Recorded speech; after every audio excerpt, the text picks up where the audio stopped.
ओह ओ baby, जब तुम सबसे ऊपर आओगे। लिक्विड मेटल रोबोट T1000 ने पुराने T800 को दीवार से चिपकाने में एक पल भी नहीं गंवाया। सारा जाओ। सारा ने शोर सुना और वेयर हाउस से भाग गई।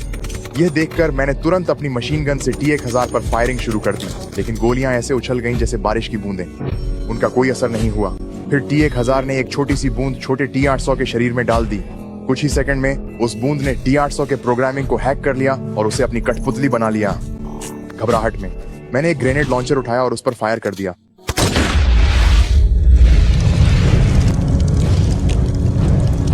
लेकिन इससे सिर्फ T800 की बाहरी त्वचा ही खराब हुई। आग की लपटों से घिरा हुआ वह ऐसा लग रहा था जैसे मृत्यु का देवता राख से उठकर मेरी ओर कदम दर कदम बढ़ रहा हो। ग्रेनेड लॉन्चर खाली हो गया तो मैंने पास पड़ी भारी स्नाइपर राइफल के लिए हाथ बढ़ाया, लेकिन इससे पहले कि मैं गोली चला पाता, T800 ने मुझे ऊपर की मंजिल से सीधा नीचे फेंक दिया। मैं जोर से नीचे गिरा और राइफल दूर जा गिरी। घबराहट में मेरे पास अपनी जान बचाने के लिए भागने के अलावा कोई चारा नहीं था। T800 मेरे पीछे पीछे था और मैं बुरी तरह घबराया हुआ था, इसलिए मैंने जो भी चीज हाथ लगी उसे उठा लिया। मैंने जमीन से एक लोहे की छड़ उठाई और उसे T800 की ओर फेंक दिया, लेकिन जाहिर है उसका कोई असर नहीं हुआ। उल्टा मुझे एक और घूंसा पड़ा, जिससे मैं फिर जमीन पर गिर पड़ा। फिर से उठकर मैंने एक कटा हुआ पावर केबल पकड़ा और उसे T800 के सीने में घुसेड़ दिया। बिजली का झटका उसे मार तो नहीं सकता था, लेकिन इसने मुझे कुछ कीमती सेकंड जरूर दिला दिए। मैंने मौका देखकर स्नाइपर राइफल उठा ली, ठीक उसी वक्त जब T800 मुझे खत्म करने ही वाला था। मैंने उसके सिर पर गोली मारी और उसे गिरा दिया। लगता है T800 मॉडल अब बहुत पुराना हो चुका था। वो उन नए और ज्यादा ताकतवर यूनिट्स के सामने टिक नहीं सकता था जो उसके बाद आए। इसी बीच सारा वेयरहाउस के नीचे बने बेसमेंट तक पहुंच गई थी।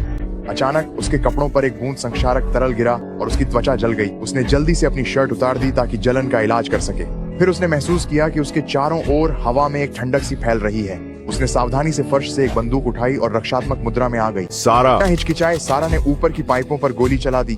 बहुत बड़ी मात्रा में संक्षारक तरल नीचे गिरने लगा। ये उच्च तापमान वाला अत्यधिक संक्षारक पदार्थ T1000 जैसे लिक्विड मेटल रोबोट्स के लिए विनाशकारी था। इससे वे खुद को ठीक नहीं कर पाते थे। कुछ ही पलों में T1000 पिघलकर अपनी आधी से भी कम काया में सिमट गया था।